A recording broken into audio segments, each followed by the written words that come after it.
Hallelujah hallelujah hallelujah hallelujah. पिता परमेश्वर का धन्यवाद, अस उस परमेश्वर के नाम में शुक्रगुजार हाँ। सो मेरे वालों तुहानू सारिਆਂ ਨੂੰ जय मसीह दी। मैं परमेश्वर का दास चंद मैथ्यू परमेश्वर के नाम की महिमा के लिए उस खुदा की हजूरी के लिए अज असीं उस परमेश्वर के नाम का बहुत सारा धन्यवाद करते हैं। सो असीं उस परमेश्वर के नाम बहुत सारी महिमा देने जिस परमेश्वर ने सानू अज का एक होर और दिन दिखाया जिस विच असीं इकट्ठे होकर असीं उस परमेश्वर के नाम की महिमा कर सकीए। हालेलुया। सो आइए असीं अज फिर असीं एक बारी परमेश्वर के वचन सुनन जा रहे हैं।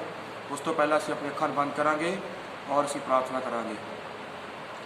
सर्वशक्तिमान अनुग्रहकारी मेरे जीवन पिता परमेश्वर अनुग्रहकारी जिंदा खुदा, तेरी तारीफ तेरा धन्यवाद करते हैं प्यारे प्रभु यीशु नासरी। तुसीं किन्ने ही महान परमेश्वर और दया दे योग्य परमेश्वर हो।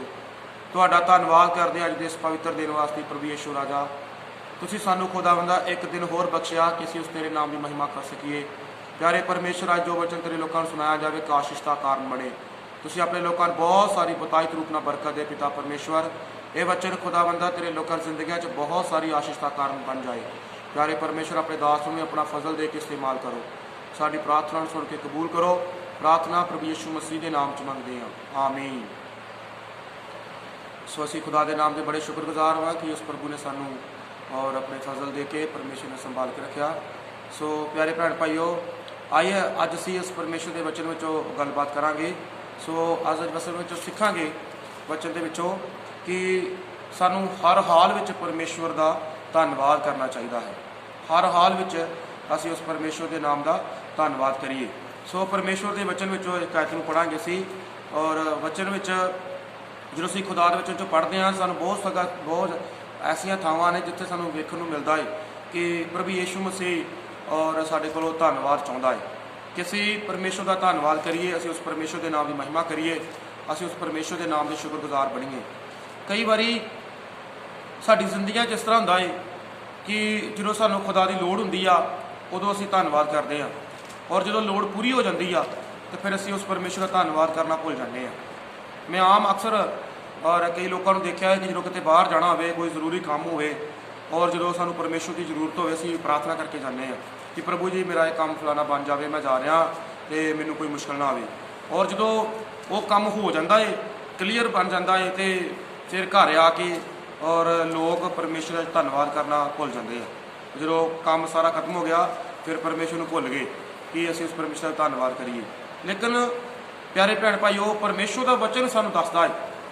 आइए असीं परमेश्वर के वचन विचों पहला थस्सलुकीया और 5 अध्याय उसकी 18 आयत नूं पढ़ांगे। उहदे विच लिखिआ है, हर हाल विच धन्नवाद करो क्यों जो तुहाडे लई मसीह यीशु विच परमेश्वर की इहो इच्छा है। वचन च लिखिआ कि मसीह यीशु की और विच परमेश्वर की इच्छा है, खुदा की इच्छा है कि असीं हर हाल विच उस परमेश्वर का धन्नवाद करिए। हुण इत्थे गल करदे हां हर हाल की। हाल चाहे जिस तरह के भी होण, चाहे चंगे होण चाहे माड़े होण, चाहे बुरे ने चाहे अच्छे ने, हाल साडी जिंदगी भावें जिस तरह के भी होण, लेकिन सानू हर हाल विच उस परमेश्वर के धन्नवाद ही बनना है। हालेलुया। सानू उस परमेश्वर का धन्नवाद ही करना चाहिए है। असीं बाइबल विचों वेखदे हां, उदाहरण के तौर पर देखिए लूका दी इंजील 17 अध्याय, लूका दी इंजील 17 अध्याय और असीं जो 15 आयत नूं पढ़दे हां और वचन च लिखिआ कि उत्थे यीशु मसीह एक नगर दे विच सी और जो यीशु मसीह उस नगर विच सी तो उहदे कोल 10 कोढ़ी आए जिन्हां दे शरीर ते कोढ़ सी और एक नहीं दो नहीं, वो तकरीबन 10 लोग सी और 10 लोग इकट्ठे होके और परमेश्वर के अगे आके फरियादां कर लगे, परमेश्वर के अगे आके बेनतियां कर लगे कि प्रभु जी और साडे ते रहम करो, प्रभु जी साडे ते रहम करो, प्रभु सानू चंगा करो, प्रभु सानू चंगा करो। इस तरह आके वो प्रार्थनावां कर लगे और जो आके बेनतियां कीतियां प्रार्थना कीतियां प्रभु के गाड़ी गिड़गिड़ाए और असीं बाइबल विचों वेखदे हां। मैं कढ रहा वचन विचों, हाँ जी मैं पढ़ांगा वचन विचों और जो असीं देखदे वचन विचों कि जो वो परमेश्वर गाड़ी बेनतियां फरियादां कीतियां कि प्रभु सानू चंगा कर, साडे ते रहम कर। और प्रभु यीशु मसीह ने कहा जाओ तुसीं शुद्ध हो गए जे, जाके अपने जांच करो और जांच के लोगों को विखाओ, अपने नगर में जाओ और तुसीं चंगे हो गए हो। और जो उन्होंने लोगों ने विश्वास किया तो जो वो वापस चले यीशु मसीह के कोलों वापस अपने नगर चले और राह जाते जाते वो ठीक हो गए 10 ਦੇ 10 ਹੀ ਜਿਹੜੇ ਸੀ ਉਹਨਾਂ ਦੀ ਚਮੜੀ ਜਿਹੜੀ ਸੀ ਬਿਲਕੁਲ ਠੀਕ ਹੋ ਗਈ, ਔਰ ਹੱਥਾਂ ਤੇ ਬਾਹਾਂ ਤੇ ਲੱਤਾਂ ਤੇ ਔਰ ਚਿਹਰੇ ਤੇ ਜਿੱਥੇ ਜਿੱਥੇ ਉਹਨਾਂ ਨੇ ਆਪਣੇ ਨਿਗਾਹ ਮਾਰੀ ਦੇਖਿਆ ਕਿ ਅਸੀਂ ਚੰਗੇ ਹੋ ਗਏ ਹਾਂ ਔਰ ਬੜੇ ਖੁਸ਼ ਹੋ ਗਏ। ਲੇਕਿਨ ਬਾਈਬਲ ਵਿੱਚ ਲਿਖਿਆ, ਔਰ ਅਸੀਂ 17 ਦੀ 15 ਵਿੱਚ ਪੜ੍ਹਦੇ ਹਾਂ, 17 ਦੀ 15 ਵਿੱਚ ਲਿਖਿਆ, ਤਾਂ ਉਹਨਾਂ ਵਿੱਚੋਂ ਇੱਕ ਇਹ ਵੇਖ ਕੇ ਜੋ ਮੈਂ ਚੰਗਾ ਹੋਇਆ ਹਾਂ ਵੱਡੀ ਆਵਾਜ਼ ਨਾਲ ਪਰਮੇਸ਼ਰ ਦੀ ਵਡਿਆਈ ਕਰਦਾ ਹੋਇਆ ਆਇਆ ਅਤੇ ਮੂੰਹ ਭਾਰ ਉਹਦੇ ਪੈਰੀ ਪੈ ਕੇ ਉਹਦਾ ਸ਼ੁਕਰ ਕੀਤਾ ਅਤੇ ਉਹ ਸਾਮਰੀ ਸੀ। ਪਰ ਯਿਸੂ ਨੇ ਅੱਗੋਂ ਆਖਿਆ, ਭਲਾ ਦਸੇ ਸ਼ੁੱਧ ਨਹੀਂ ਹੋਏ ਤਾਂ ਉਹ 9 ਕਿੱਥੇ? ਉਹ ਉਪਰੇ ਤੋਂ ਬਿਨਾਂ ਕੀ ਹੋਰ ਨਾ ਮਿਲੇ ਜੋ ਮੁੜ ਕੇ ਪਰਮੇਸ਼ਰ ਦੀ ਵਡਿਆਈ ਕਰਦੇ? ਉਸ ਨੂੰ ਕਿਹਾ, ਉੱਠ ਚਲਿਆ ਜਾ, ਤੇਰੀ ਨੇਚਾ ਨੇ ਤੈਨੂੰ ਚੰਗਾ ਕੀਤਾ। ਹਾਲੇਲੂਇਆ। ਸੋ ਅਸੀਂ ਬਾਈਬਲ ਵਿੱਚ ਵੇਖਦੇ ਹਾਂ ਕਿ 10 ਬੰਦੇ ਚੰਗੇ ਹੋਏ, ਇੱਕ ਬੰਦਾ ਪਰਮੇਸ਼ਰ ਦਾ ਧੰਨਵਾਦ ਕਰਨ ਵਾਸਤੇ ਵਾਪਸ ਆਇਆ। ਇੱਕ ਬੰਦਾ 10 ਦੇ ਵਿੱਚੋਂ ਇੱਕ ਬੰਦਾ ਵਾਪਸ ਪਰਮੇਸ਼ਰ ਦੀ ਵਡਿਆਈ ਕਰਦਾ ਹੋਇਆ ਔਰ ਪ੍ਰਭੂ ਯਿਸੂ ਮਸੀਹ ਦੇ ਪੈਰੀ ਪੈ ਗਿਆ, ਮੂੰਹ ਭਰ ਡਿੱਗਾ ਔਰ ਆ ਕੇ ਉਸ ਪਰਮੇਸ਼ਰ ਦੀ ਵਡਿਆਈ ਕੀਤੀ ਕਿ ਪ੍ਰਭੂ ਜੀ ਮੈਂ ਤੁਹਾਡਾ ਸ਼ੁਕਰ ਕਰਦਾ ਹਾਂ ਔਰ ਮੈਂ ਤੁਹਾਡੇ ਨਾਮ ਦੀ ਮਹਿਮਾ ਕਰਦਾ ਕਿ ਤੁਸੀਂ ਮੈਨੂੰ ਚੰਗਾ ਕਰ ਦਿੱਤਾ ਹੈ। ਔਰ ਬਾਈਬਲ 'ਚ ਲਿਖਿਆ 10 ਬੰਦੇ ਸੀ, ਲੇਕਿਨ ਇਹ ਬੰਦਾ ਉਸ ਜਗ੍ਹਾ ਦਾ ਨਹੀਂ ਸੀ, ਇਹ ਉਸ ਥਾਂ ਤੋਂ ਓਪਰਾ ਸੀ। ਔਰ ਵਚਨ 'ਚ ਲਿਖਿਆ ਇਹ ਸਾਮਰੀ ਸੀ ਔਰ ਇਹਨੇ ਆ ਕੇ ਪਰਮੇਸ਼ਰ ਦਾ ਧੰਨਵਾਦ ਕੀਤਾ। ਲੇਕਿਨ ਪ੍ਰਭੂ ਯਿਸੂ ਮਸੀਹ ਨੇ ਇੱਥੇ ਇੱਕ ਸਵਾਲ ਕਰਕੇ ਇਸੇ ਬੰਦੇ ਨੂੰ ਪੁੱਛਿਆ ਕਿ ਬਾਕੀ 9 ਕਿੱਥੇ ਆ? ਕੀ ਤੁਸੀਂ 10 ਚੰਗੇ ਨਹੀਂ ਹੋਏ? ਪ੍ਰਭੂ ਯਿਸੂ ਮਸੀਹ ਕਹਿੰਦਾ ਮੈਂ 10 ਨੂੰ ਚੰਗਾ ਕੀਤਾ ਹੈ, ਮੈਂ 10 ਉੱਤੇ ਰਹਿਮ ਕੀਤਾ ਹੈ, 10 ਨੂੰ ਚੰਗਾ ਕੀਤਾ ਹੈ, ਬਾਕੀ 9 ਕਿੱਥੇ ਨੇ? ਬਾਕੀਆਂ ਨੂੰ ਵੀ ਆ ਕੇ ਪਰਮੇਸ਼ਰ ਦਾ ਧੰਨਵਾਦ ਕਰਨਾ ਚਾਹੀਦਾ ਸੀ। ਇਹਦਾ ਮਤਲਬ ਕੀ ਹੈਗਾ ਹੈ ਕਿ ਜਦੋਂ ਵੀ ਸਾਡੇ ਉੱਤੇ ਖੁਦਾ ਕਿਰਪਾ ਕਰਦਾ ਹੈ, ਪ੍ਰਭੂ ਯਿਸੂ ਮਸੀਹ ਕੋਈ ਅਨੁਗ੍ਰਹਿ ਕਰਦਾ ਹੈ, ਸਾਡੇ ਤੇ ਦਇਆ ਕਰਦਾ ਹੈ, ਅਸੀਂ ਪਰਮੇਸ਼ਰ ਨੂੰ ਪੁਕਾਰਦੇ ਹਾਂ, ਪ੍ਰਭੂ ਸਾਡੀ ਸੁਣਦਾ ਹੈ। ਖੁਦਾ ਸਾਨੂੰ ਜਦੋਂ ਚੰਗਾ ਕਰਦਾ ਹੈ ਤੇ ਪਿਆਰੇ ਭੈਣ ਭਾਈਓ, ਸਾਨੂੰ ਉਸ ਪਰਮੇਸ਼ਵਰ ਦੇ ਹਮੇਸ਼ਾ ਸ਼ੁਕਰਗੁਜ਼ਾਰ ਹੋਣਾ ਚਾਹੀਦਾ ਹੈ। ਪਰਮੇਸ਼ਰ ਨੂੰ ਥੈਂਕਸ ਮੰਗਦਾ ਹੈ, ਪ੍ਰਭੂ ਯਿਸੂ ਮਸੀਹ ਸਾਡੇ ਕੋਲੋਂ ਧੰਨਵਾਦ ਮੰਗਦਾ ਹੈ। ਉਸ ਨੂੰ ਥੈਂਕ ਯੂ ਕਹਿਣਾ ਨਾ ਭੁੱਲੋ, ਹਰ ਹਾਲ ਵਿੱਚ ਪ੍ਰਭੂ ਦਾ ਧੰਨਵਾਦ ਕਰੋ। ਜਦੋਂ ਇਹ ਕੋੜੀ ਸੀ, ਇਹਨਾਂ ਦੇ ਹਾਲ ਮੰਦੇ ਸੀ, ਉਦੋਂ ਪਰਮੇਸ਼ਰ ਗਾੜੀ ਬੇਨਤੀਆਂ ਕਰ ਰਹੇ ਸਨ। ਔਰ ਜਦੋਂ ਇਹ ਚੰਗੇ ਹੋ ਗਏ ਔਰ ਇਹਨਾਂ ਵਿੱਚੋਂ 9 ਬੰਦੇ ਪਰਮੇਸ਼ਰ ਦੀ ਮਹਿਮਾ ਕਰਨੀ ਭੁੱਲ ਗਏ, ਉਹਨੂੰ ਧੰਨਵਾਦ ਕਹਿਣਾ ਭੁੱਲ ਗਏ ਕਿ ਇਸ ਤਰ੍ਹਾਂ ਧੰਨਵਾਦ ਕਰਦੇ ਹਾਂ ਕਿ ਤੁਸੀਂ ਸਾਨੂੰ ਚੰਗਾ ਕੀਤਾ ਹੈ। ਹਾਲੇਲੂਇਆ। ਪ੍ਰਾਰਥਨਾ ਕਰਨੀਆਂ ਯਾਦ ਰੱਖਦੇ ਹਾਂ, ਪ੍ਰਭੂ ਕੋ ਮੰਗਣਾ ਯਾਦ ਰੱਖਦੇ ਹਾਂ, ਹੈ ਨਾ। ਅਸੀਂ ਪ੍ਰਭੂ ਦੀ ਗਾੜੀ ਬੇਨਤੀਆਂ ਪ੍ਰਾਰਥਨਾਵਾਂ ਕਰਨੀਆਂ ਬੜੀਆਂ ਯਾਦ ਰੱਖਦੇ ਹਾਂ ਕਿ ਅਸੀਂ ਪ੍ਰਭੂ ਕੋ ਮੰਗਣਾ ਹੈ, ਲੇਕਿਨ ਧੰਨਵਾਦ ਕਰਨਾ ਹੀ ਯਾਦ ਨਹੀਂ ਰੱਖਦੇ ਕਿ ਪਰਮੇਸ਼ਰ ਗਾੜੀ ਧੰਨਵਾਦ ਵੀ ਕਰਨਾ ਹੈ। ਹਾਲੇਲੂਇਆ। ਭੈਣ ਭਾਈਓ, ਕਈ ਵਾਰੀ ਲੋਕ ਸੋਚਦੇ ਆ ਕਿਹੜੀਆਂ ਕਿਹੜੀਆਂ ਗੱਲਾਂ ਲਈ ਪ੍ਰਭੂ ਦਾ ਧੰਨਵਾਦ ਕਰੀਏ। ਸਾਡੀ ਘਰੇਲੂ ਜ਼ਿੰਦਗੀ ਜਿਹੜੀ ਹੈ, ਆਮ ਕਈ ਗੱਲਾਂ ਵਿੱਚ ਅਸੀਂ ਪ੍ਰਭੂ ਦਾ ਧੰਨਵਾਦ ਕਰ ਸਕਦੇ ਹਾਂ। ਮੈਂ ਆਪਣੀ ਜ਼ਿੰਦਗੀ ਵਿੱਚ ਅੰਦਾਜ਼ਾ ਲਗਾਉਣਾ ਹੈ ਕਿ ਸਾਨੂੰ ਹਰ ਗੱਲ ਵਿੱਚ ਪ੍ਰਭੂ ਦਾ ਧੰਨਵਾਦ ਕਰਨਾ ਚਾਹੀਦਾ ਹੈ। ਇਹਨਾਂ ਦਿਨਾਂ ਵਿੱਚ ਗਰਮੀ ਦਾ ਮੌਸਮ ਹੈ, ਉੱਪਰੋਂ ਲੋਕਡਾਊਨ ਲੱਗਾ ਹੈ, ਅਸੀਂ ਆਪਣੇ ਘਰਾਂ ਦੇ ਵਿੱਚ ਹਾਂ, ਲੇਕਿਨ ਫਿਰ ਵੀ ਖੁਦਾ ਸਾਡੀਆਂ ਲੋੜਾਂ ਜ਼ਰੂਰਤਾਂ ਪੂਰਾ ਕਰਨ ਡਿਆ ਹੈ। ਇਸ ਲਈ ਪ੍ਰਭੂ ਦਾ ਧੰਨਵਾਦ ਕਰਨਾ ਬਣਦਾ ਹੈ ਕਿ ਅਸੀਂ ਉਸ ਪਰਮੇਸ਼ਰ ਦੇ ਨਾਮ ਦੇ ਧੰਨਵਾਦ ਬਣੀਏ। ਪਰਮੇਸ਼ਰ ਸਾਨੂੰ ਔਰ ਪਾਣੀ ਮੁਹੱਈਆ ਕਰ ਰਿਹਾ ਹੈ, ਹੈ ਨਾ, ਜ਼ਮੀਨ ਅੰਦਰੋਂ ਪਾਣੀ ਨਿਕਲ ਰਿਹਾ ਹੈ, ਅਸੀਂ ਅੱਛੇ ਤਰੀਕੇ ਨਾਲ ਪਾਣੀ ਦਾ ਇਸਤੇਮਾਲ ਕਰ ਰਹੇ ਹਾਂ। ਪ੍ਰਭੂ ਸਾਨੂੰ ਹੈ ਨਾ ਪੀਣ ਦੇ ਲਈ ਪਾਣੀ ਦੇ ਰਿਹਾ ਹੈ, ਖਾਣ ਦੇ ਲਈ ਰੋਟੀ ਦੇ ਰਿਹਾ ਹੈ। ਇਸ ਲਈ ਪ੍ਰਭੂ ਦਾ ਧੰਨਵਾਦ ਕਰੋ ਔਰ ਰੋਟੀ ਦੇ ਲਈ, ਪਾਣੀ ਦੇ ਲਈ ਪਰਮੇਸ਼ਰ ਦਾ ਰੋਜ਼ ਧੰਨਵਾਦ ਕਰੋ। ਇੱਕ ਦਿਨ ਨਹੀਂ, ਰੋਜ਼ ਧੰਨਵਾਦ ਕਰੋ, ਹੈ ਨਾ। ਬਿਜਲੀ ਪ੍ਰਭੂ ਸਾਨੂੰ ਦੇ ਰਿਹਾ ਹੈ, ਬਿਜਲੀ ਦੁਆਰਾ ਔਰ ਵੇਖੋ ਅਸੀਂ ਕਿੰਨਾ ਸ਼ੁਕਰਗੁਜ਼ਾਰ ਹਾਂ। ਅਸੀਂ ਔਰ ਪੱਖਿਆਂ ਥੱਲੇ ਬੈਠ ਜਾਂਦੇ ਹਾਂ, ਤਾਜ਼ੀ ਹਵਾ ਲੈ ਲੈਂਦੇ ਹਾਂ, ਹੈ ਨਾ। ਸਾਨੂੰ ਕੋਈ ਮੁਸ਼ਕਿਲ ਨਹੀਂ ਹੈ, ਬਿਜਲੀ ਸਾਡੇ ਘਰਾਂ ਦੇ ਅੰਦਰ ਆ। ਇਸ ਲਈ ਪ੍ਰਭੂ ਦਾ ਧੰਨਵਾਦ ਕਰੋ ਪਾਣੀ ਦੇ ਲਈ, ਬਿਜਲੀ ਦੇ ਲਈ, ਕਈ ਹੋਰ ਗੱਲਾਂ ਨੇ, ਰੋਟੀ ਪਾਣੀ ਦੇ ਲਈ, ਆਪਣੀ ਜੋਬ ਲਈ ਪ੍ਰਭੂ ਦਾ ਧੰਨਵਾਦ ਕਰੋ। ਔਰ ਖੁਦਾ ਨੇ ਸਾਨੂੰ ਅੱਛੀ ਜੋਬ ਦਿੱਤੀ ਹੋਈ ਹੈ, ਖੁਦਾ ਨੇ ਸਾਨੂੰ ਅੱਛਾ ਕਾਰੋਬਾਰ ਦਿੱਤਾ ਹੋਇਆ ਹੈ। ਅਸੀਂ ਇਸ ਲਈ ਵੀ ਉਸ ਪਰਮੇਸ਼ਰ ਦੇ ਧੰਨਵਾਦੀ ਹੋ ਸਕਦੇ ਹਾਂ। ਹਾਲੇਲੂਇਆ। ਸੋ ਆਮ ਕਈ ਗੱਲਾਂ ਨੇ ਜਿਹੜੀਆਂ ਅਸੀਂ ਘਰੇਲੂ ਜ਼ਿੰਦਗੀ ਸਾਡੀ, ਜਦੋਂ ਅਸੀਂ ਮਹੀਨੇ ਭਰ ਦੀ ਕਮਾਈ ਆਪਣੇ ਘਰਾਂ ਵਿੱਚ ਲੈ ਕੇ ਆਉਂਦੇ ਹਾਂ, ਸਭ ਤੋਂ ਪਹਿਲਾਂ ਲੈ ਕੇ ਉਸ ਪ੍ਰਭੂ ਦਾ ਧੰਨਵਾਦ ਕਰੀਏ ਕਿ ਪ੍ਰਭੂ ਯਿਸੂ ਮਸੀਹ ਦੀ ਮਹੀਨੇ ਭਰ ਦੀ ਕਮਾਈ ਆ, ਅਸੀਂ ਇਸ ਲਈ ਵੀ ਖੁਦਾਵੰਦਾ ਤੇਰੇ ਨਾਮ ਦੇ ਸ਼ੁਕਰਗੁਜ਼ਾਰ ਹਾਂ। ਹਾਲੇਲੂਇਆ। ਸੋ ਇਹ ਮਹੀਨੇ ਭਰ ਦੀ ਕਮਾਈ ਵਿੱਚ ਖੁਦਾਵੰਦਾ ਅਸੀਂ ਤੇਰੇ ਨਾਮ ਦਾ ਧੰਨਵਾਦ ਕਰਦੇ ਕਿ ਜਦੋਂ ਅਸੀਂ ਇਹਨੂੰ ਲੈ ਕੇ ਜਿੱਥੇ ਜਿੱਥੇ ਵਰਤੀਏ ਔਰ ਖੁਦਾ ਸਾਡਾ ਪੈਸਾ ਜਿਹੜਾ ਇਹ ਚੰਗੇ ਕੰਮਾਂ 'ਚ ਖਰਚ ਹੋਵੇ। ਜਦੋਂ ਅਸੀਂ ਔਰ ਹੱਥ ਵਿੱਚ ਆਪਣੇ ਮਹੀਨੇ ਭਰ ਦੀ ਸੈਲਰੀ ਨੂੰ ਫੜ ਕੇ ਪ੍ਰਭੂ ਦਾ ਧੰਨਵਾਦ ਕਰਦੇ ਹਾਂ, ਇਹ ਲਾਜ਼ਮੀ ਆ ਕਿ ਖੁਦਾ ਸਾਡੇ ਨਾਲ ਹੋਵੇਗਾ ਔਰ ਸਾਡਾ ਪੈਸਾ ਜਿਹੜਾ ਇਹ ਹਰ ਚੰਗੀ ਜਗ੍ਹਾ 'ਤੇ ਹੀ ਖਰਚ ਹੋਵੇਗਾ। ਹਾਲੇਲੂਇਆ। ਸੋ ਛੋਟੀਆਂ ਛੋਟੀਆਂ ਗੱਲਾਂ ਦੇ ਵਿੱਚ ਪ੍ਰਭੂ ਦਾ ਸਾਨੂੰ ਧੰਨਵਾਦ ਕਰਨਾ ਚਾਹੀਦਾ ਹੈ। ਕੋਈ ਬਿਮਾਰ ਚੰਗਾ ਹੁੰਦਾ ਹੈ, ਇਸ ਲਈ ਪ੍ਰਭੂ ਦਾ ਧੰਨਵਾਦ ਕਰੋ। ਕੋਈ ਰੂਹ ਬਚਦੀ ਹੈ ਤੇ ਪ੍ਰਭੂ ਦਾ ਧੰਨਵਾਦ ਕਰੋ। ਕੋਈ ਪਰਿਵਾਰ ਦੇ ਵਿੱਚ ਪਰਮੇਸ਼ਰ ਸਾਡੇ ਜ਼ਿੰਦਗੀਆਂ ਵਿੱਚ ਕੋਈ ਪਰਮੇਸ਼ਰ ਅਦਭੁਤ ਕੰਮ ਕਰਦਾ ਹੈ, ਕੋਈ ਪਰਮੇਸ਼ਰ ਭਲਾਈ ਕਰਦਾ ਹੈ, ਉਸ ਲਈ ਪ੍ਰਭੂ ਦਾ ਧੰਨਵਾਦ ਕਰੋ। ਪਹਿਲਾ ਥਸਲੁਕੀਆ 5 ਅਧਿਆਏ ਉਹਦੀ 18 ਵਿੱਚ ਲਿਖਿਆ ਕਿ ਹਰ ਹਾਲ ਵਿੱਚ ਪ੍ਰਭੂ ਦਾ ਕੀ ਕਰੋ? ਧੰਨਵਾਦ ਕਰੋ। ਹਾਲ ਚਾਹੇ ਸਾਡੀ ਜ਼ਿੰਦਗੀ ਚੰਗੇ ਚਾਹੇ ਮਾੜੇ ਨੇ, ਲੋਕਡਾਊਨ ਦੇ ਕਾਰਨ ਔਰ ਸਥਿਤੀ ਬੜੀ ਗੰਭੀਰ ਆ। ਅਸੀਂ ਬਹੁਤ ਸਾਰੇ ਆਪਣੇ ਘਰਾਂ ਵਿੱਚ ਮੁਸ਼ਕਿਲ ਦੀ ਜ਼ਿੰਦਗੀ ਕੱਟਣ ਡਏ ਆ। ਅਸੀਂ ਸੋਚਦੇ ਹਾਂ ਕਿ ਅਸੀਂ ਤੁਰੀਏ ਫਿਰੀਏ, ਬਾਹਰ ਅੰਦਰ ਜਾਈਏ, ਹੈ ਨਾ, ਖੁੱਲ੍ਹੀ ਜ਼ਿੰਦਗੀ ਜੀਏ ਜਿੱਦਾਂ ਪਹਿਲਾਂ ਸਭ ਕੁਝ ਠੀਕ ਠਾਕ ਹੋਵੇ, ਲੇਕਿਨ ਨਹੀਂ ਹੋ ਰਿਹਾ, ਹੈ ਨਾ, ਬੜਾ ਮੁਸ਼ਕਿਲ ਆ। ਲੇਕਿਨ ਫਿਰ ਵੀ ਭੈਣ ਭਾਈਓ, ਸਾਨੂੰ ਇਹਨਾਂ ਦਿਨਾਂ 'ਚ ਚਾਹੀਦਾ ਹੈ ਫਿਰ ਵੀ ਅਸੀਂ ਖੁਦਾ ਦੇ ਸ਼ੁਕਰਗੁਜ਼ਾਰ ਹੀ ਹੋਈਏ। ਹਾਲੇਲੂਇਆ। ਫਿਰ ਵੀ ਅਸੀਂ ਪ੍ਰਭੂ ਦੇ ਸ਼ੁਕਰਗੁਜ਼ਾਰ ਹੀ ਹੋਈਏ। ਅਸੀਂ ਦੂਸਰਾ ਪੜਾਂਗੇ ਅਸੀਂ ਵਚਨ ਦੇ ਵਿੱਚੋਂ ਰਸੂਲਾਂ ਦੇ ਕਰਤੱਵ 16 ਅਧਿਆਇ। ਰਸੂਲਾਂ ਦੇ ਕਰਤੱਵ 16 ਅਧਿਆਇ ਵਿੱਚ ਲਿਖਿਆ ਕਿ ਅਸੀਂ ਪਰਮੇਸ਼ਵਰ ਦੇ ਵਚਨ 'ਚ ਪੜ੍ਹਦੇ ਹਾਂ 16 ਦੀ 19 ਆਇਤ। 16 ਦੀ 19 ਆਇਤ ਮੈਂ ਪੜਾਂਗਾ, ਸੋ ਧਿਆਨ ਦੇ ਨਾਲ ਸੁਣਨਾ। ਉਹ 'ਚ ਲਿਖਿਆ, ਪਰ ਜਾਂ ਉਹਦੇ ਮਾਲਕਾਂ ਨੇ ਵੇਖਿਆ ਜੋ ਸਾਡੀ ਕਮਾਈ ਦੀ ਆਸ ਜਾਂਦੀ ਰਹੀ, ਤਾਂ ਪੌਲਸ ਅਤੇ ਸਿਲਾਸ ਨੂੰ ਫੜ ਕੇ ਬਾਜ਼ਾਰ ਵਿੱਚ ਹਾਕਮਾਂ ਦੇ ਕੋਲ ਖਿੱਚ ਕੇ ਲੈ ਚੱਲੇ ਅਤੇ ਉਹਨਾਂ ਨੇ ਸਰਦਾਰਾਂ ਦੇ ਅੱਗੇ ਲਿਜਾ ਕੇ ਕਿਹਾ, ਭਈ ਇਹ ਮਨੁੱਖ ਜਿਹੜੇ ਯਹੂਦੀ ਹਨ ਸਾਡੇ ਸ਼ਹਿਰ ਨੂੰ ਬਹੁਤ ਜਿੱਚ ਕਰਦੇ ਹਨ ਅਤੇ ਸਾਨੂੰ ਅਜਿਹੀਆਂ ਰੀਤਾਂ ਦੱਸਦੇ ਹਨ ਕਿ ਜਿਨ੍ਹਾਂ ਦਾ ਮੰਨਣਾ ਅਤੇ ਪੂਰਾ ਕਰਨਾ ਸਾਨੂੰ ਯੋਗ ਨਹੀਂ। ਅਸੀਂ ਰੋਮੀ ਹਾਂ। ਤਦ ਲੋਕ ਮਿਲ ਕੇ ਉਹਨਾਂ ਦੇ ਵਿਰੁੱਧ ਉੱਠੇ ਅਤੇ ਸਰਦਾਰਾਂ ਨੇ ਉਹਨਾਂ ਦੇ ਦੁਆਲੇ ਦੇ ਲੀੜੇ ਪਾੜ ਕੇ ਬੈਂਤ ਮਾਰਨ ਦਾ ਹੁਕਮ ਕੀਤਾ। ਉਹਨਾਂ ਨੂੰ ਮਾਰ ਕੇ ਕੈਦ ਵਿੱਚ ਕਰ ਦਿੱਤਾ ਅਤੇ ਕੈਦਖਾਨੇ ਦੇ ਦਰੋਗੇ ਨੂੰ ਹੁਕਮ ਔਰ ਕੀਤਾ ਭਈ ਵੱਡੀ ਚੌਕਸੀ ਨਾਲ ਉਹਨਾਂ ਦੀ ਖਬਰਦਾਰੀ ਕਰੋ। ਉਸ ਨੇ ਅਜਿਹਾ ਹੁਕਮ ਪਾ ਕੇ ਉਹਨਾਂ ਨੂੰ ਅੰਦਰਲੇ ਕੈਦਖਾਨੇ 'ਚ ਸੁੱਟਿਆ ਅਤੇ ਉਹਨਾਂ ਦੇ ਪੈਰੀ ਕਾਠ ਠੋਕ ਦਿੱਤਾ। ਪਰ ਅੱਧੀ ਕੁ ਰਾਤ ਨੂੰ ਪੌਲਸ ਅਤੇ ਸਿਲਾਸ ਪ੍ਰਾਰਥਨਾ ਕਰਦੇ ਅਤੇ ਪਰਮੇਸ਼ਵਰ ਦੇ ਭਜਨ ਗਾਉਂਦੇ ਸਨ ਔਰ ਕੈਦੀ ਉਹਨਾਂ ਦੀ ਸੁਣਦੇ ਸਨ। ਹਾਲੇਲੂਇਆ। ਸੋ ਪਿਆਰੇ ਭੈਣ ਭਾਈਓ, ਵਚਨ 'ਚ ਲਿਖਿਆ ਪੌਲਸ ਅਤੇ ਸਿਲਾਸ ਜਿਸ ਨਗਰ ਦੇ ਵਿੱਚ ਸੇਵਕਾਈ ਕਰਦੇ ਸੀ, ਔਰ ਉਸ ਨਗਰ ਦੇ ਵਿੱਚ ਇੱਕ ਔਰਤ ਸੀ ਜਿਹਦੇ ਅੰਦਰ ਦੁਸ਼ਟ ਆਤਮਾ ਸੀ, ਔਰ ਉਹ ਪਰਮੇਸ਼ਵਰ ਦੀ ਔਰ ਜਿੱਥੇ ਮਹਿਮਾ ਕੀਤੀ ਜਾਂਦੀ ਸੀ, ਜਿੱਥੇ ਪਰਮੇਸ਼ਵਰ ਦਾ ਭਵਨ ਸੀ, ਉਹਦੇ ਲਾਗੇ ਛਾਗੇ ਹੀ ਸੀ। ਜਦੋਂ ਉਹਦੇ ਲਾਗੇ ਛਾਗੇ ਰਹਿੰਦੀ ਸੀ ਔਰ ਉਹ ਆਮ ਲੋਕਾਂ ਨੂੰ ਟੇਵੇ ਲਾ ਕੇ ਔਰ ਭੁਲੇਖਿਆਂ 'ਚ ਪਾਉਂਦੀ ਸੀ, ਲੋਕਾਂ ਨੂੰ ਜਾਦੂ ਟੂਣੇ ਦੇ ਬਾਰੇ ਦੱਸਦੀ ਸੀ।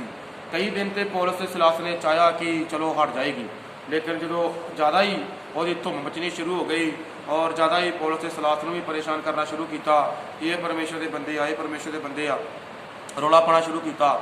ਇੱਕ ਦਿਨ ਉਹਨਾਂ ਨੇ ਖਿੱਚ ਕੇ ਔਰ ਦੁਸ਼ਟ ਆਤਮਾ ਨੂੰ ਝਿੜਕ ਦਿੱਤਾ। ਉਸ ਔਰਤ ਵਿੱਚੋਂ ਨਿਕਲ ਗਿਆ।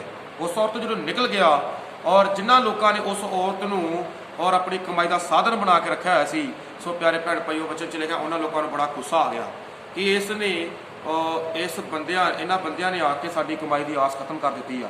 ਲੇਕਿਨ ਪਿਆਰੇ ਭੈਣ ਭਾਈਓ, ਜਦੋਂ ਉਹਨਾਂ ਬੰਦਿਆਂ ਨੇ ਉਹਨਾਂ ਨੂੰ ਫੜਿਆ ਅਤੇ ਕੈਦਖਾਨੇ 'ਚ ਪਾਇਆ ਔਰ ਬਹੁਤ ਸਾਰਾ ਦੁੱਖ ਪਹੁੰਚਾਇਆ, ਪੈਰੀ ਕਾਠ ਠੋਕ ਦਿੱਤੇ, ਹੈ ਨਾ, ਬਹੁਤ ਮੁਸ਼ਕਿਲ ਦੇ ਵਿੱਚ ਜੇਲ੍ਹ ਵਿੱਚ ਬੰਦ ਕਰ ਦਿੱਤਾ, ਔਰ ਉਸ ਸਮੇਂ ਵਿੱਚ ਇਹਨਾਂ ਨੇ ਪਰਮੇਸ਼ਵਰ ਦੀ ਆਰਾਧਨਾ ਕੀਤੀ। ਹਾਲੇਲੂਇਆ।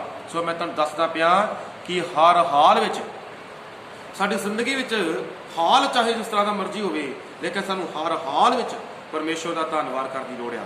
ਸੋ ਪੌਲਸ ਅਤੇ ਸਿਲਾਸ ਨੇ ਉੱਥੇ ਦੁੱਖ ਦੇ ਵਿੱਚ ਵੀ ਔਰ 25 ਅਤੇ ਫਿਰ ਪੜਾਂਗੇ ਵਚਨ 'ਚ ਲਿਖਿਆ, ਪਰ ਅੱਧੀ ਰਾਤ ਨੂੰ ਪੌਲਸ ਅਤੇ ਸਿਲਾਸ ਪ੍ਰਾਰਥਨਾ ਕਰਦੇ ਸਨ ਅਤੇ ਭਜਨ ਗਾਉਂਦੇ ਸਨ ਔਰ ਕੈਦੀ ਵੀ ਉਹਨਾਂ ਦੀ ਸੁਣਦੇ ਸਨ। ਹਾਲੇਲੂਇਆ। ਉਹ ਹਰ ਹਾਲ ਵਿੱਚ ਪ੍ਰਭੂ ਦਾ ਧੰਨਵਾਦ ਕਰ ਰਹੇ ਸੀ। ਉਹਨਾਂ ਦੇ ਪੈਰਾਂ ਦੇ ਵਿੱਚ ਦੁੱਖ ਸੀ, ਹੈ ਨਾ, ਬੇੜੀਆਂ ਠੋਕੀਆਂ ਹੋਈਆਂ ਸੀ, ਕਾਠ ਪਾਇਆ ਹੋਇਆ ਸੀ, ਉਹਨਾਂ ਨੂੰ ਮਾਰਿਆ ਵੀ ਸੀ, ਹੈ ਨਾ, ਉਹਨਾਂ ਨੂੰ ਬੜਾ ਦੁੱਖ ਪਹੁੰਚਾਇਆ ਸੀ, ਜੇਲ੍ਹ ਵਿੱਚ ਬੰਦ ਵੀ ਸੀ, ਲੇਕਿਨ ਫਿਰ ਵੀ ਭਜਨ ਗਾ ਰਹੇ ਸੀ, ਫਿਰ ਵੀ ਉਹ ਪ੍ਰਭੂ ਦਾ ਧੰਨਵਾਦ ਕਰ ਰਹੇ ਸੀ। ਖੁਦਾ ਕਿਉਂ ਨਹੀਂ ਖੁਸ਼ ਹੋਵੇਗਾ? ਪਰਮੇਸ਼ਵਰ ਨੂੰ ਇਲਜ਼ਾਮ ਨਹੀਂ ਲਗਾ ਰਹੇ, ਪਰਮੇਸ਼ਵਰ ਨੂੰ ਬੁਰਾ ਨਹੀਂ ਕਹਿ ਰਹੇ, ਪ੍ਰਭੂ ਜੀ ਅਸੀਂ ਸੇਵਾ ਕਰਦੇ ਹਾਂ, ਤੇਰੇ ਸੇਵਕ ਹਾਂ, ਅਸੀਂ ਤੇਰੇ ਬੰਦੇ ਹਾਂ, ਹੈ ਨਾ, ਅਸੀਂ ਤੇਰੇ ਨਾਮ ਦੀ ਮਹਿਮਾ ਕਰਦੇ ਹਾਂ, ਪਰ ਫਿਰ ਵੀ ਪ੍ਰਭੂ ਤੁਹਾਨੂੰ ਬਚਾਇਆ ਕਿਉਂ ਨਹੀਂ? ਖੁਦਾ ਨੂੰ ਕੁਛ ਹੀ ਨਹੀਂ ਕਹਿ ਰਹੇ। ਲੇਕਿਨ ਪਿਆਰੇ ਭੈਣ ਭਾਈਓ, ਅੱਧੀ ਰਾਤ ਨੂੰ ਵੀ ਉਹ ਪ੍ਰਾਰਥਨਾ ਕਰਦੇ ਆ, ਭਜਨ ਗਾਉਂਦੇ ਆ, ਪ੍ਰਭੂ ਦੀ ਆਰਾਧਨਾ ਕਰਦੇ ਆ, ਔਰ ਵਚਨ 'ਚ ਲਿਖਿਆ ਜੇਲ੍ਹ ਦੇ ਕੈਦੀ ਵੀ ਉਹਨਾਂ ਦੇ ਵਚਨਾਂ ਨੂੰ ਸੁਣਦੇ ਆ। ਹਾਲੇਲੂਇਆ। ਸੋ ਇਹ ਆ ਮਜ਼ਾ, ਹਰ ਹਾਲ 'ਚ ਪ੍ਰਭੂ ਦਾ ਧੰਨਵਾਦ ਕਰਨਾ। ਸੋ ਇਸ ਲਈ ਸਾਨੂੰ ਚਾਹੀਦਾ ਹੈ ਕਿ ਸਾਡੀ ਜ਼ਿੰਦਗੀ ਵਿੱਚ ਅੱਜ ਦੁੱਖ ਆ, ਪਰੇਸ਼ਾਨੀ ਆ, ਮੁਸ਼ਕਿਲ ਆ, ਹੈ ਨਾ, ਹੋਰ ਵੀ ਸਾਡੀ ਜ਼ਿੰਦਗੀ 'ਚ ਕਈ ਹਾਲਾਤ ਮਾੜੇ ਆ, ਲੇਕਿਨ ਸਾਨੂੰ ਹਰ ਗੱਲ ਵਿੱਚ ਅਸੀਂ ਉਸ ਪਰਮੇਸ਼ਰ ਦਾ ਧੰਨਵਾਦੀ ਹੋਈਏ ਔਰ ਅਸੀਂ ਉਸ ਪਰਮੇਸ਼ਰ ਦੇ ਸ਼ੁਕਰਗੁਜ਼ਾਰ ਬਣੀਏ। ਹਾਲੇਲੂਇਆ। ਸੋ ਅਸੀਂ ਕਦੀ ਵੀ ਨਾ ਸ਼ੁਕਰੇ ਨਹੀਂ ਬਣਨਾ, ਅਸੀਂ ਉਸ ਪਰਮੇਸ਼ਰ ਦੇ ਧੰਨਵਾਦੀ ਬਣਨਾ। ਜੇ ਅਸੀਂ ਨਾ ਸ਼ੁਕਰੇ ਬਣਦੇ ਹਾਂ ਤੇ ਪਰਮੇਸ਼ਰ ਖੁਸ਼ ਨਹੀਂ ਆ। ਪ੍ਰਭੂ ਯਿਸੂ ਮਸੀਹ ਉਸ ਬੰਦੇ ਨੂੰ ਆਖਿਆ, ਬਾਕੀ 9 ਕਿੱਥੇ ਨੇ? ਇਹਦਾ ਮਤਲਬ ਕੀ ਹੈ ਕਿ ਪਰਮੇਸ਼ਰ ਚਾਹੁੰਦਾ ਕਿ ਅਸੀਂ ਉਹਦਾ ਸ਼ੁਕਰਗੁਜ਼ਾਰ ਹੋਈਏ, ਅਸੀਂ ਉਹਦੇ ਧੰਨਵਾਦੀ ਹੋਈਏ। ਹਾਲੇਲੂਇਆ। ਪਰਮੇਸ਼ਰ ਚਾਹੁੰਦਾ ਵਾ ਕਿ ਅਸੀਂ ਉਹਦੇ ਨਾਮ ਦੀ ਮਹਿਮਾ ਕਰਨ ਵਾਲੇ ਬਣੀਏ। ਅੱਜ ਅਸੀਂ ਇੱਕ ਵਚਨ ਹੋਰ ਪੜਾਂਗੇ ਪਰਮੇਸ਼ਰ ਦੇ ਵਚਨ ਵਿੱਚੋਂ, ਔਰ ਅਸੀਂ ਜਦੋਂ ਪੜ੍ਹਦੇ ਹਾਂ ਯਾਕੂਬ ਦੇ ਬਾਰੇ, ਉਤਪੱਤੀ ਕਿਤਾਬ ਦੇ ਵਿੱਚੋਂ ਪੜ੍ਹੀਏ ਯਾਕੂਬ ਦੇ ਬਾਰੇ। ਔਰ ਯਾਕੂਬ ਜਦੋਂ ਆਪਣੇ ਮਾਂ ਨੂੰ ਛੱਡ ਕੇ ਔਰ ਜਦੋਂ ਆਪਣੇ ਮਾਮੇ ਲਾਬਾਨ ਦੇ ਕੋਲ ਜਾ ਰਿਹਾ ਸੀ ਔਰ ਰਸਤੇ ਦੇ ਵਿੱਚ ਇੱਕ ਹਨੇਰਾ ਛਾ ਗਿਆ। ਰਸਤੇ ਦੇ ਵਿੱਚ ਜਦੋਂ ਉਹਨੂੰ ਹਨੇਰਾ ਪੈ ਗਿਆ, ਰਾਤ ਹੋ ਗਈ ਅਤੇ ਉਸ ਇੱਕ ਗਹਿਰੇ ਜੰਗਲ ਦੇ ਵਿੱਚ ਅਸੀਂ ਕਹਿ ਸਕਦੇ ਹਾਂ ਇੱਕ ਸੁੰਨਸਾਨ ਥਾਂ ਸੀ। ਸੁੰਨਸਾਨ ਥਾਂ ਦੇ ਵਿੱਚ ਜਦੋਂ ਉਹ ਪਹੁੰਚ ਗਿਆ ਅਤੇ ਉਸਨੇ ਪਰਮੇਸ਼ਰ ਦੇ ਗਾੜੀ ਇੱਕ ਔਰ ਪ੍ਰਾਰਥਨਾ ਕੀਤੀ ਕਿ ਪ੍ਰਭੂ ਜੀ ਅੱਜ ਰਾਤ ਜੇ ਤੁਸੀਂ ਮੇਰੀ ਸਹਾਇਤਾ ਕਰੋ ਔਰ ਪ੍ਰਭੂ ਜੀ ਔਰ ਸੱਚਮੁੱਚ ਤੁਸੀਂ ਮੇਰੇ ਨਾਲ ਹੋ ਤਾਂ ਮੈਂ ਤੁਹਾਡਾ ਸ਼ੁਕਰਗੁਜ਼ਾਰ ਹੋਵਾਂਗਾ।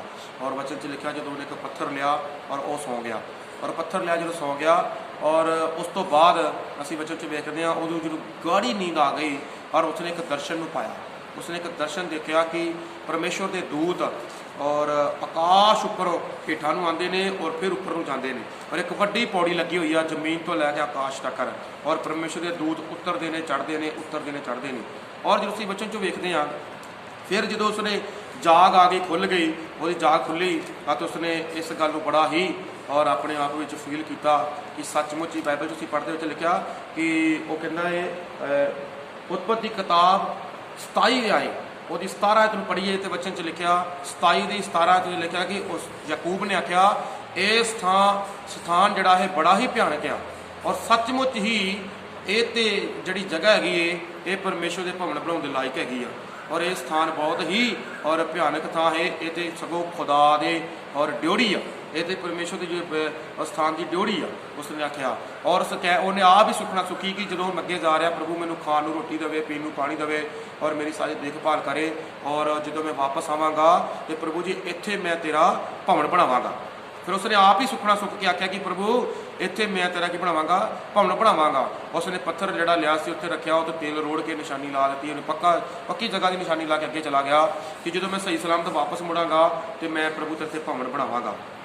ਫਿਰ ਜਦੋਂ ਅਸੀਂ 35 ਦੀ ਪਹਿਲੀ ਆਇਤ ਨੂੰ ਪੜ੍ਹਦੇ ਹਾਂ, ਉਤਪਤੀ ਕਿਤਾਬ 35 ਦੀ ਪਹਿਲੀ ਆਇਤ 'ਚ ਪੜ੍ਹੀਏ ਤਾਂ ਵਿੱਚ ਲਿਖਿਆ ਤਾਂ ਪਰਮੇਸ਼ਵਰ ਨੇ ਯਾਕੂਬ ਨੂੰ ਆਖਿਆ ਉੱਠ ਔਰ ਬੈਤਲ ਨੂੰ ਉਤਾਂ ਜਾ ਅਤੇ ਉੱਥੇ ਟਿਕ ਔਰ ਉੱਥੇ ਪਰਮੇਸ਼ਵਰ ਲਈ ਜਿਸ ਤੈਨੂੰ ਉਸ ਵੇਲੇ ਦਿਖਾਈ ਦਿੱਤੀ ਸੀ ਜਦ ਤੂੰ ਆਪਣੇ ਭਰਾ ਇਸਾਕ ਕੋਲੋਂ ਭੱਜਾ ਸੀ ਇੱਕ ਜਗਵੇਦੀ ਬਣਾ। ਸੋ ਪਰਮੇਸ਼ਵਰ ਦੇ ਯਾਦ ਕਰਾਇਆ ਉਸਨੂੰ। ਇਹ ਯਾਕੂਬ ਜਿਹੜਾ ਸੀ ਜਦੋਂ ਇਹਨੂੰ ਪਰਮੇਸ਼ਵਰ ਦੀ ਲੋੜ ਸੀ, ਜਦੋਂ ਰਾਤ ਕੱਟਣੀ ਸੀ ਉਦੋਂ ਪਰਮੇਸ਼ਵਰ ਗਾੜੀ ਪ੍ਰਾਰਥਨਾ ਕੀਤੀ ਔਰ ਜਦੋਂ ਪਰਮੇਸ਼ਵਰ ਨੇ ਸਹੀ ਸਲਾਮਤ ਨੂੰ ਸੰਭਾਲਿਆ ਉਲਟਾ ਖੁਦਾ ਨੇ ਆਪਣੇ ਦਰਸ਼ਨ ਵੀ ਦਿੱਤੇ ਇਸ ਨੂੰ ਔਰ ਬੜਾ ਖੁਸ਼ ਹੋ ਗਿਆ ਕਿ ਖੁਦਾ ਦੀ ਹਜ਼ੂਰੀ ਮੇਰੇ ਨਾਲ ਆ ਔਰ ਇਸ ਨੂੰ ਗੱਲ ਨੂੰ ਮਹਿਸੂਸ ਕਰ ਲਿਆ ਕਿ ਪ੍ਰਭੂ ਦੀ ਹਜ਼ੂਰੀ ਮੇਰੇ ਨਾਲ ਆ ਔਰ ਪਰਮੇਸ਼ਵਰ ਮੇਰੇ ਨਾਲ ਆ ਔਰ ਸੁਖਣਾ ਸੁਖੀ। ਔਰ ਜਦੋਂ ਆਪਣੇ ਮਾਮੇ ਲਾਬਾਨ ਕੋਲ ਪਹੁੰਚਿਆ ਔਰ ਉੱਥੇ ਰਿਹਾ ਔਰ ਉੱਥੇ ਹੀ ਉਹਦੀਆਂ ਔਰ ਉਹਨੇ ਜ਼ਿੰਦਗੀ ਕੱਟੀ ਔਰ ਕਾਫੀ ਸਾਲ ਦਾ ਸਮਾਂ ਉੱਥੇ ਗੁਜ਼ਾਰਿਆ। ਉੱਥੇ ਸ਼ਾਦੀ ਹੋ ਗਈ, ਉੱਥੇ ਬੱਚੇ ਹੋ ਗਏ, ਉੱਥੇ ਇੱਜੜ ਵੱਧ ਗਿਆ, ਉੱਥੇ ਮਾਲ ਡੰਗਰ ਵੱਧ ਗਿਆ, ਭੇਡਾਂ ਵੱਧ ਗਈਆਂ ਔਰ ਕੁਝ ਸਾਲਾਂ ਬਾਅਦ ਜਦੋਂ ਆਪਣੀਆਂ ਔਰ ਪਤਨੀਆਂ ਨੂੰ ਆਪਣੇ ਬੱਚਿਆਂ ਨੂੰ ਵਾਪਸ ਲੈ ਕੇ ਆਇਆ ਤੇ ਫਿਰ ਔਰ ਆਪਣੇ ਪਰਿਵਾਰ ਦੇ ਵਿੱਚ ਖੁੱਭ ਗਿਆ ਔਰ ਉੱਥੇ ਪਰਮੇਸ਼ਰ ਦਾ ਭਵਨ ਬਣਾਉਣਾ ਭੁੱਲ ਗਿਆ ਹੈ, ਉੱਥੇ ਜਗਵੇਦੀ ਬਣਾਉਣੀ ਭੁੱਲ ਗਿਆ, ਉੱਥੇ ਆਰਾਧਨਾ ਕਰਨ ਸਥਾਨ ਬਣਾਉਣਾ ਭੁੱਲ ਗਿਆ ਹੈ। ਲੇਕਿਨ ਫਿਰ ਪਰਮੇਸ਼ਰ ਨੇ ਯਾਦ ਕਰਾਇਆ ਉਸ ਨੂੰ 35 ਅਧਿਆਏ ਵਿੱਚ ਕਿ ਜਾ ਉੱਠ ਉੱਥੇ ਬੈਤਲ ਨੂੰ ਜਾ ਔਰ ਉੱਥੇ ਜਾ ਕੇ ਮੇਰਾ ਭਵਨ ਬਣਾ। ਹਾਲੇਲੂਇਆ। ਉੱਥੇ ਜਗਵੇਦੀ ਬਣਾ ਜਿਹੜੀ ਤੂੰ ਜਿੱਥੇ ਤੈਨੂੰ ਮੈਂ ਦਰਸ਼ਨ ਦਿੱਤਾ ਸੀ ਔਰ ਜਿੱਥੇ ਤੈਨੂੰ ਮੈਂ ਔਰ ਦੂਤਾਂ ਦੇ ਦੁਆਰਾ ਦਰਸ਼ਨ ਦਿੱਤਾ ਸੀ। ਪਰਮੇਸ਼ਰ ਨੂੰ ਯਾਦ ਕਰਾਇਆ ਕਿ ਤੂੰ ਮੇਰਾ ਧੰਨਵਾਦ ਕਰਨਾ ਭੁੱਲ ਗਿਆ ਹੈ। ਹਾਲੇਲੂਇਆ। ਵੇਖੋ ਕਈ ਵਾਰ ਔਰ ਪਰਮੇਸ਼ਰ ਸਾਨੂੰ ਯਾਦ ਕਰਾਉਂਦਾ ਹੈ ਕਿ ਤੁਸੀਂ ਮੇਰਾ ਧੰਨਵਾਦ ਕਰਨਾ ਭੁੱਲ ਗਏ ਹੋ। ਲੇਕਿਨ ਵੇਖੋ ਕਿੱਡੀ ਇਹ ਮੈਂ ਕਹਿ ਸਕਦਾ ਹੈ ਇਹ ਸਾਡੇ ਲਈ ਇੱਕ ਬੁਰੀ ਗੱਲ ਹੈ। ਰੱਬ ਸਾਨੂੰ ਯਾਦ ਕਰਾਵੇ ਜਦੋਂ ਸਾਨੂੰ ਲੋੜ ਆ ਉਦੋਂ ਅਸੀਂ ਪਰਮੇਸ਼ਰ ਨੂੰ ਪੁਕਾਰਦੇ ਹਾਂ, ਹੈ ਨਾ। ਅਤੇ ਜਦੋਂ ਸਾਨੂੰ ਧੰਨਵਾਦ ਦੀ ਲੋੜ ਆ ਉਦੋਂ ਰੱਬ ਸਾਨੂੰ ਯਾਦ ਕਰਾਵੇ ਕਿ ਤੁਸੀਂ ਧੰਨਵਾਦ ਕਰਨਾ ਭੁੱਲ ਗਏ ਜੀ, ਹੈ ਨਾ। ਕਿੱਡੀ ਇਹ ਮਾੜੀ ਗੱਲ ਆ। ਲੇਕਿਨ ਪਿਆਰੇ ਭੈਣ ਭਾਈਓ ਸਾਨੂੰ ਹਮੇਸ਼ਾ ਯਾਦ ਰੱਖਣਾ ਚਾਹੀਦਾ ਹੈ ਕਿ ਮੈਨੂੰ ਕੋਈ ਯਾਦ ਨਾ ਕਰਾਵੇ, ਮੈਂ ਖੁਦ ਆਪ ਹੀ ਪਰਮੇਸ਼ਰ ਦਾ ਧੰਨਵਾਦੀ ਬਣਾ, ਮੈਂ ਆਪ ਹੀ ਉਸ ਪਰਮੇਸ਼ਰ ਦਾ ਸ਼ੁਕਰਗੁਜ਼ਾਰ ਬਣਾ। ਹਾਲੇਲੂਇਆ।